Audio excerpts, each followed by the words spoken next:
de lo que ocurrió en el Edén. Un asunto que, como se darán cuenta, en la mayoría de las congregaciones no se habla, no se predica, no se estudia, no se enseña. Lo que ocurrió en el jardín del Edén, estoy hablando del pecado, lo que se conoce como el pecado original, en fin, ¿no? Este asunto tan desconocido, y lo poco que sabemos, o lo poco que saben la mayoría, es lo que nos han contado otros, que nosotros hemos creído, hemos recibido y hemos asumido como una verdad absoluta, sin que nosotros mismos hayamos llegado a escudriñar y a comprobar por nosotros mismos delante de la palabra y por medio de la revelación del Espíritu. Esto es algo que muy pocos creyentes han hecho. Todos nos hemos conformado con la versión tradicional, ¿sí?, que otros nos han contado, ¿sí? Entonces, quiero comenzar con esto y también decir, tampoco no estoy invitando a nadie a creer lo que yo estoy diciendo, que por cierto no soy el único que habla de este asunto, pero lo que lo quiero invitar es que cada uno, así como lo he hecho yo, dedique el tiempo, disponga su corazón para escudriñar este asunto. ¿Por qué es importante escudriñar este asunto? Porque el no entender, el no comprender lo que realmente sucedió en el jardín del Edén, va a limitar, como consecuencia de ello, nos va a limitar nuestro entendimiento, nuestra comprensión, nuestra interpretación acerca de las Escrituras, tanto en el Antiguo como en el Nuevo Testamento, pasando por los Evangelios, las cartas de Pablo hasta el Apocalipsis y aún más, las propias palabras del Señor Jesús, las cosas que Él dijo. Entonces, sobre todo aquellos que predican, el no entender este asunto como consecuencia va a afectar las enseñanzas, porque todo está anclado a este asunto. Toda la escritura, los 66 libros de la escritura están anclados a este asunto, a lo que ocurrió allí, a lo que verdaderamente ocurrió y no lo que nos han contado, lo que hemos asumido sin investigar. Entonces, dicho esto, voy a comenzar con esta serie de videos, ¿sí? Y comenzando ya con el asunto de los árboles, quiero comenzar con estos dos árboles protagonistas de los que nos habla la Escritura, acerca del árbol de la vida, el árbol de la ciencia del bien y del mal. Quiero comenzar con estos dos árboles, ¿sí? Entonces, quiero hacer esta pregunta: si estos árboles eran literales, como la mayoría de los creyentes asumen, ¿sí?, o si eran simbólicos, y en todo caso, ¿qué representa o a quiénes representan estos árboles? Todo esto por medio de la Escritura, y como he dicho, no me crean a mí, investiguen por sí mismos, por ustedes mismos, ¿sí? Entonces, para entender todo esto, tenemos que comenzar como deberíamos haber comenzado todos, por el principio, cosa que no hemos hecho. La mayoría, cuando venimos al Evangelio, nos mandan, nos enseñan, vamos, digamos, influidos por lo que nos dicen nuestros líderes de empezar por el Nuevo Testamento, o sea, empezar a ver la película por la mitad, empezada. Y ahí empezar a sacar conclusiones y empezar a sacar interpretaciones, sin haber entendido lo que pasó en el principio. Eso es como empezar a ver una película a mitad y luego creer entender lo que ha sucedido en la película, ¿sí? Pues algo así. Entonces, dice la Escritura: el Señor Dios hizo que crecieran del suelo toda clase de árboles hermosos, ¿sí?, y que daban frutos deliciosos. Frutos deliciosos. En medio del huerto puso el árbol de la vida y el árbol del conocimiento del bien y del mal, estos dos árboles protagonistas. Entonces yo he querido remarcar esta palabra frutos y esta palabra en medio. Ahora y más adelante hablaré acerca de por qué están remarcadas estas palabras, sobre todo la palabra en medio, ¿sí? Entonces, como he dicho también anteriormente, no entender esto, no entender lo que sucedió, como consecuencia va a limitar mucho nuestra comprensión, nuestra interpretación, nuestro conocimiento acerca de lo que de las Escrituras, de toda la Escritura, tanto del Nuevo como del Antiguo Testamento, los evangelios, las epístolas de Pablo y lo que es más importante, las palabras mismas de Jesús, de nuestro Señor Jesús, las palabras que él habló, porque todo lo que hablaron los profetas, los que hablaron los salmos, lo que hablaron los evangelistas, y todas las profecías, todo está anclado a este asunto de lo que ocurrió en el Edén, absolutamente todo. A esto yo le llamo el eslabón que une las piezas de estas cosas que muchos no han entendido o que le han dado tanta interpretación distinta. Entonces, vamos a ver, entendiendo esto, vamos a ver por qué digo que esto está directamente ligado con nuestra redención, ¿sí? Acerca del sacrificio, por qué tuvo que ser de la manera que fue, por qué tuvo que ser en un madero, porque Jesús tuvo que morir colgado en un madero, o mejor dicho, otra manera, en un árbol, y por qué tuvo que derramar sangre, pudiendo haberlo hecho de otra manera. Nuestra redención pudo haber sido de otra manera, o de muchas otras maneras, sin embargo, fue de la manera que fue, cosas que la mayoría no han entendido. Entonces, vamos a ver cómo este hijo de este carpintero, que también era un leñador, ¿sí? Talaría un árbol donde él mismo sería enmaderado para darnos redención. Todo esto está encerrado en el Génesis, en el relato del Génesis. Entonces vamos a comenzar con el árbol de la vida, el árbol principal, el protagonista principal, el árbol de la vida. ¿Qué era o quién era? Dice que fue puesto en medio. Esta palabra en medio, quiero remarcar esta palabra en medio porque nosotros leemos la escritura y nos imaginamos, como lo hemos tomado todo literal de alguna manera, entonces pensamos en un jardín literal y nos hacemos la fantasía en nuestra mente, donde hay unos árboles y en medio de ese jardín están estos árboles. Pero esta palabra en medio está haciendo alusión a un lugar de privilegio, un lugar central, el centro, el núcleo, un lugar de autoridad, donde hay autoridad en el medio, donde se establece el trono. Allí, esa es la palabra en medio, está haciendo alusión a este principio, en medio, en el lugar principal, en el lugar central, donde se va a ejercer autoridad, dicho de esta manera. Entonces, allí puso este árbol de la ciencia, este árbol de la luz. Entonces, ¿cuándo fue puesto? Bueno, vamos a comenzar otra vez, como he dicho, desde el principio. Génesis capítulo 1 nos dice, cuando Dios está haciendo la creación, dice, y dijo Dios, dijo del verbo hablar, del verbo decir o habló, sea la luz. Esta palabra sea del verbo ser, sea la luz, y fue la luz. Este fue también es del verbo ser, ¿sí? Y fue la luz. Esto es Génesis 1:3, fue la luz. Ahora, esto sucede en el capítulo 1. Sabemos, ¿y qué luz era esta? Todos podemos saber que no era la luz del sol, puesto de que la luz del sol o el sol no fue creado sino hasta el cuarto día. Entonces, ¿qué luz fue esta? Vamos a verlo. Entonces, Jesús hablando otra vez dijo, habló otra vez diciendo, yo soy la luz del mundo. O sea, esa luz que fue puesta en un principio, él dijo, yo soy esa luz que alumbró a ese mundo que él dijo que estaba en oscuridad, que estaba en tinieblas, cuando comenzó el Génesis. Él se apareció allí y fue en ese momento que este árbol fue puesto allí en medio, en ese lugar de autoridad donde había tinieblas. Fue puesto este árbol de la vida, que no es otra cosa, porque todo lo que está relacionado con la vida no es otra cosa, sino que él mismo. Él estaba allí en medio, él se puso allí en medio, en ese lugar de autoridad, donde también había otro árbol que también había sido colocado en medio, entre comillas, también en un lugar de autoridad. Pero esto no puedo detallar tanto porque si no se me iría muchísimo el tiempo acerca de esto.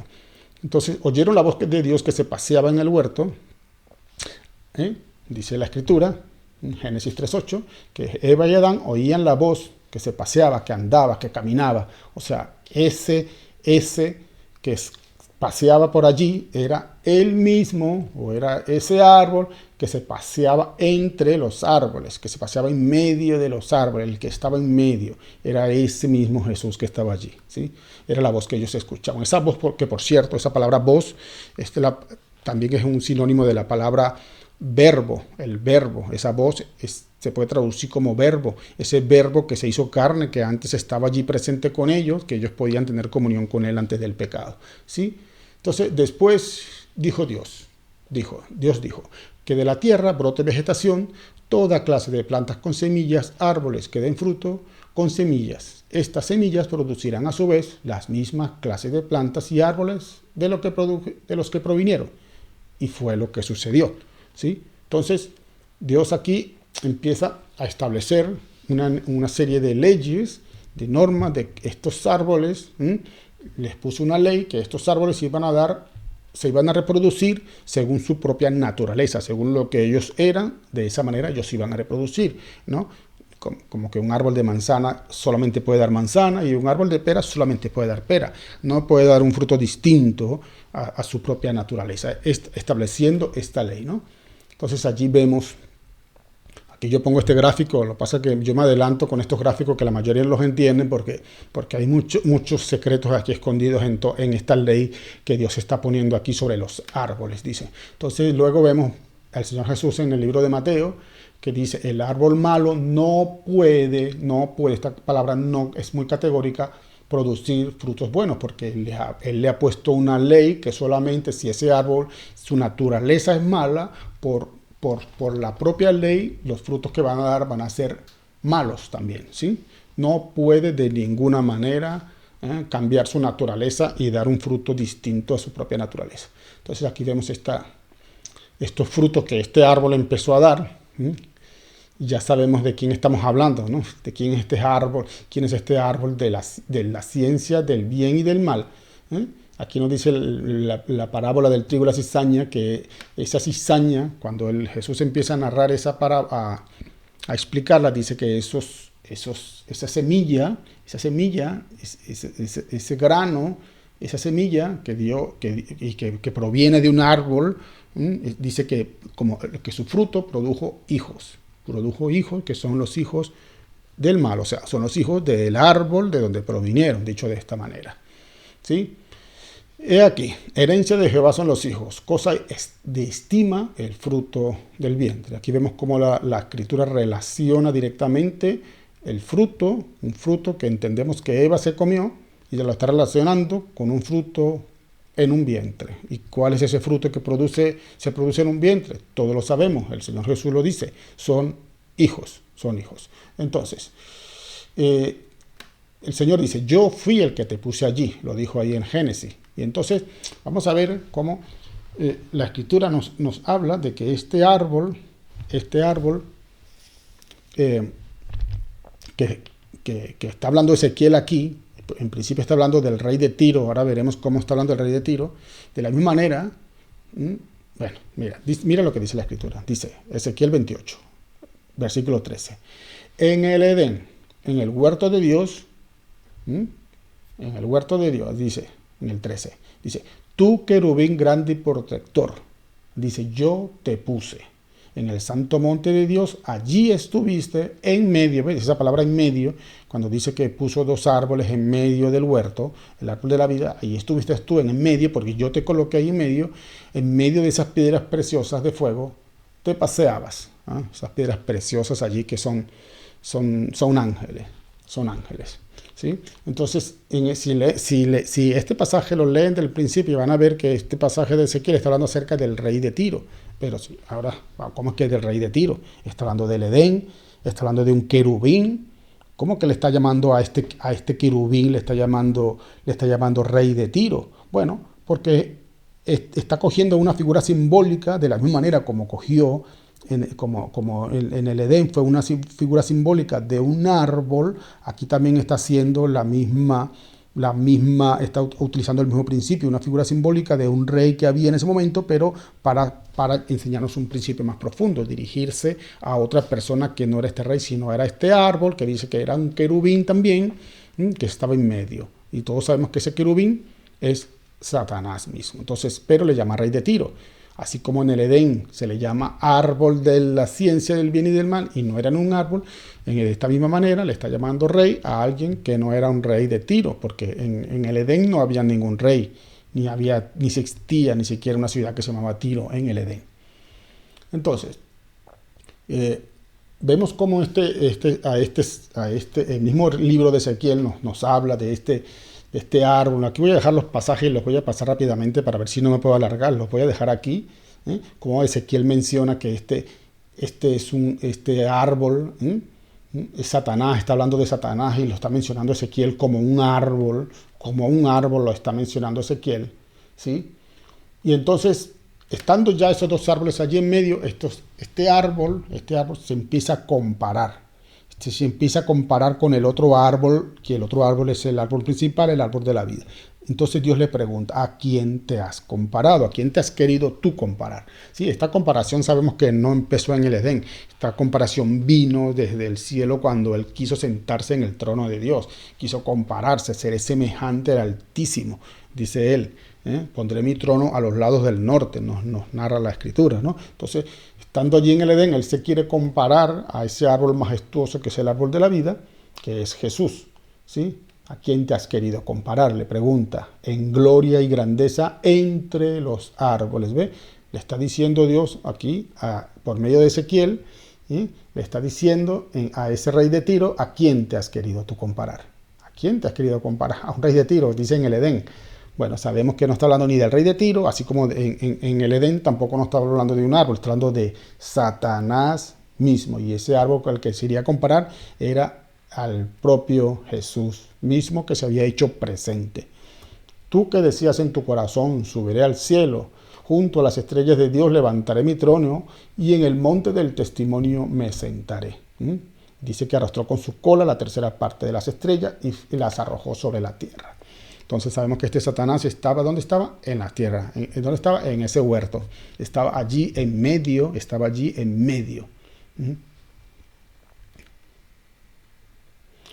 Entonces, a partir de allí, él empieza, como digo, él es el comparador, o dicho de otra manera mejor, el imitador. Entonces sabemos que Jesús es el león de la tribu de Judá, pero él también, de la Escritura también lo compara él también como un león rugiente que anda buscando a quien devorar, ¿sí?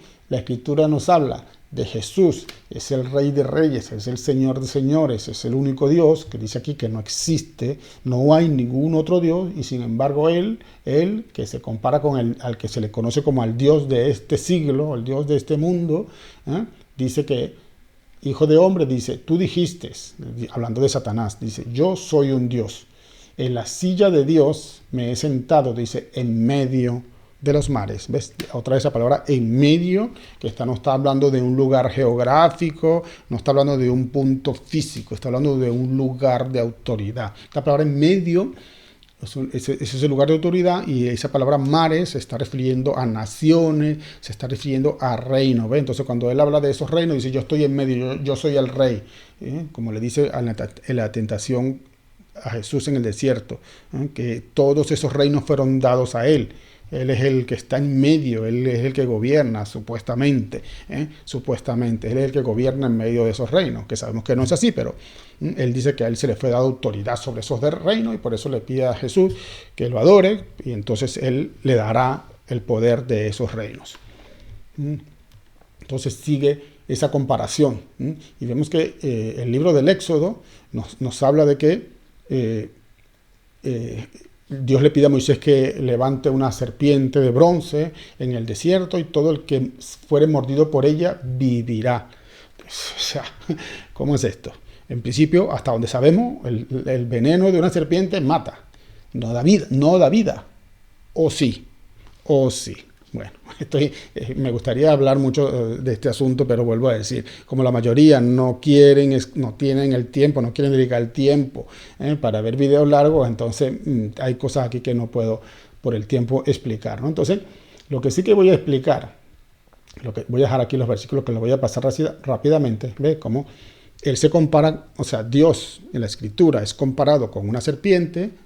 Ese Jesús que dijo que así como la serpiente de bronce fue levantada en el desierto, así también todo el que lo viera a él cuando él fuere levantado, vivirá viendo a Jesús. O sea, Jesús está tomando la figura, el simbolismo de una serpiente, pero al mismo tiempo a Satanás también se le considera esa serpiente antigua de la que nos habla el Apocalipsis, que era la misma que estaba en el Edén, ¿sí? En fin, ¿no? Entonces esa comparación. Ahora, lo que sí quiero remarcar aquí rápidamente, ¿cómo es posible de que una serpiente te muerda y te dé vida, según Números 28? Bueno, la explicación rápidamente la voy a explicar y creo que la van a entender la mayoría. Todos sabemos que una serpiente venenosa, cuando esta serpiente inyecta el veneno en el torrente sanguíneo de un ser humano, el antídoto para salvarle la vida, para que esa persona viva, esa persona que ha sido mordido, es el propio veneno de otra serpiente también, ¿sí? En este caso de su propio género, ¿no? Obviamente es un veneno que ya lo han tratado, lo han inoculado, y entonces se lo inyectan como antídoto, y eso es lo que le salva la vida a la persona. Dicho de esta manera, o sea, el veneno de una serpiente, el antídoto es el mismo veneno de otra serpiente, ¿sí? Entonces hay una serpiente que muerde para muerte y hay otra serpiente que te inyecta veneno sí, para vida. Aquí está un poco la similitud de por qué Jesús es comparado con una serpiente. Y aquí tiene que ver con el tema de la sangre. La serpiente contamina la sangre, ese veneno de la serpiente venenosa pues nos coagula la sangre y eso hace que se separen los órganos, ¿sí? Entonces este es uno de los motivos que por falta de tiempo tampoco no puedo explicar por qué Jesús tuvo que morir y derramar sangre, y no en cualquier sitio, sino sobre un madero o sobre un árbol, porque todo esto no fue al azar. No fue al azar que a Satanás se le comparó como un árbol, no fue azar que se le comparó con una serpiente, no, así como no fue azar que Jesús tuvo que morir en un madero, como tampoco fue azar de que Él tuviera que derramar sangre para darnos vida, ¿sí? No sé si van entendiendo un poco aquí, a pesar de que lo intento explicar con un poco de rapidez, ¿sí? Entonces, estando allí esos dos árboles, el árbol de la vida y ya sabemos que son estos, ahora vamos a ver la definición de árboles, ¿sí? Según el diccionario Strong, referencia para que lo busquen solamente con que pongan esta referencia en Google, referencia Strong H6086, nos dice que la palabra hebrea que se nos tradujo como árbol es la palabra etz en hebreo, y significa pues eso, árbol, madero, palo, enmaderado, higuera, ídolo, ¿eh? Por eso de los ídolos es importante, porque por eso vamos a ver cómo en la época de los reyes del Antiguo Testamento, vamos a ver cómo siempre los israelitas eran muy dados a fornicar debajo de todo árbol frondoso, nos dice la Escritura, ¿ah? Y a pesar de que cuando venía algún rey bueno, alguno, que hubieron pocos, dice que a pesar de que derribaba los altares, dice que aún la gente seguía rindiendo culto, o sea que los reyes no derribaban este árbol, o sea, no acababan con el ritual de los árboles, porque era un rey especial, el rey Mesías, el que tenía que venir a talar ese árbol. Por eso esos reyes no podían acabar con esos rituales de que la gente se seguía prostituyendo de todo árbol frondoso, porque lo tenían como un ídolo. Para ellos eran como un ídolo. La señal del árbol era una señal de idolatría, ídolo. Entonces también nos dice que es un leñador, que es una leña, y nos dice también la misma palabra, también se traduce como carpintero, leño, manojo. Todas estas palabras, todas estas frases no son por azar. Todas estas palabras tienen que ver con lo que nos narra la Escritura. Entonces, entendiendo eso, lo que Chicho que tiene que ver con nuestra redención, es que vamos a ver por qué está todo esto ligado con nuestra redención. Vamos a verlo. Entonces, vemos la profecía de Juan el Bautista cuando dice que el hacha ya está puesta a la raíz de los árboles. La raíz de los árboles, en plural. Porque ese árbol se reprodujo y dio fruto según su género, que fueron todos esos pueblos, empezando desde Caín, que tiene su genealogía aparte, y formaron esos pueblos que se convirtieron en esos enemigos de Israel, dando cumplimiento a esa profecía de Génesis 3:15, que va a poner enemistad entre un fruto y otro, entre una semilla y otro, que esa semilla, esa palabra fruto, esa palabra semilla, o se nos tradujo como simiente. Voy a poner enemistad entre tu simiente y la simiente de ella. Esa palabra es la palabra sera en hebreo, que se traduce como semilla, fruto, esperma, hijos, genealogía, descendencia, prole, generación. Todas esas palabras tienen la raíz, la palabra sera en hebreo, entonces de donde provienen las descendencias. Entonces, así como esa ley que Dios puso, todo árbol va a dar fruto según su género, pues de ahí salieron todos esos pueblos. Por eso es la razón por la cual Dios se mandó a exterminar esos pueblos de Canaán sin perdonar la vida a nadie. Entonces aquí vemos esa profecía y vemos su cumplimiento, ¿no? Jesús, por Juan el Bautista, cuando va Jesús, dice, el hacha ya está puesta.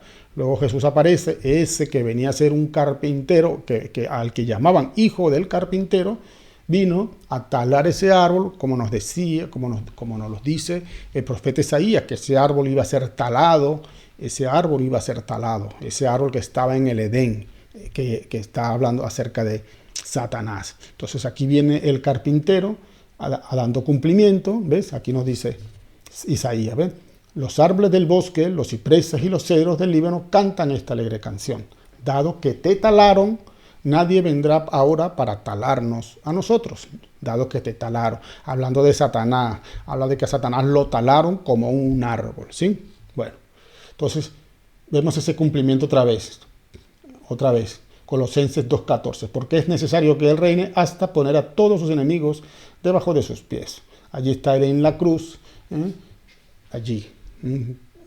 Ese que era un carpintero que tuvo que morir enmaderado, un árbol, más un carpintero, igual a nuestra redención. ¿Así? Esto fue lo que yo expliqué antes. Entonces, esa palabra et, la podíamos traducir de esa manera como les he comentado anteriormente, ¿no?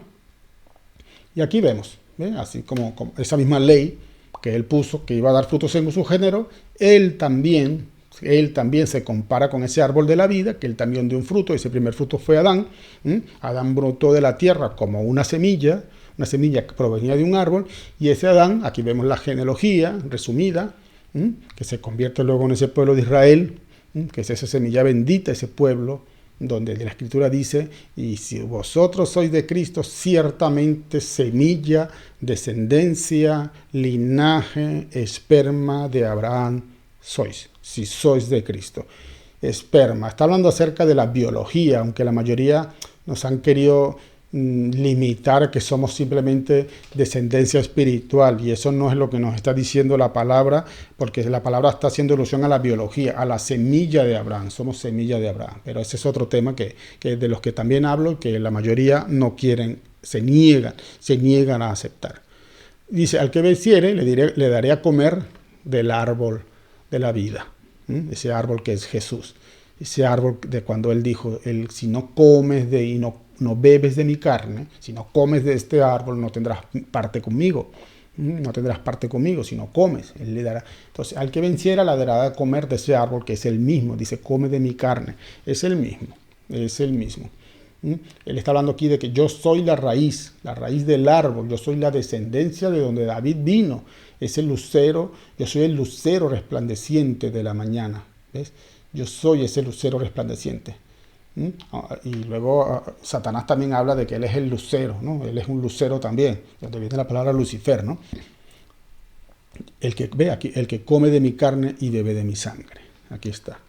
Entonces, voy a dejar ya acabo aquí, ya me extendí más de lo que quería, pero voy a acabar aquí con esta imagen, donde no voy a explicar ahora nada de esto. Esto lo voy a dejar para la siguiente presentación, de lo que voy a hablar. Entonces, si ese árbol no era un fruto literal, significa que tampoco tenía frutos literales. Y si no tenía frutos literales, entonces la pregunta es, ¿qué fue lo que comió Eva? ¿Qué comió Eva? ¿Qué frutos se comió Eva? Bueno, esto lo dejaré para la siguiente presentación. Espero, como digo siempre, el que tiene oídos para oír, oiga, y el que lee, que entienda. Dios le bendiga.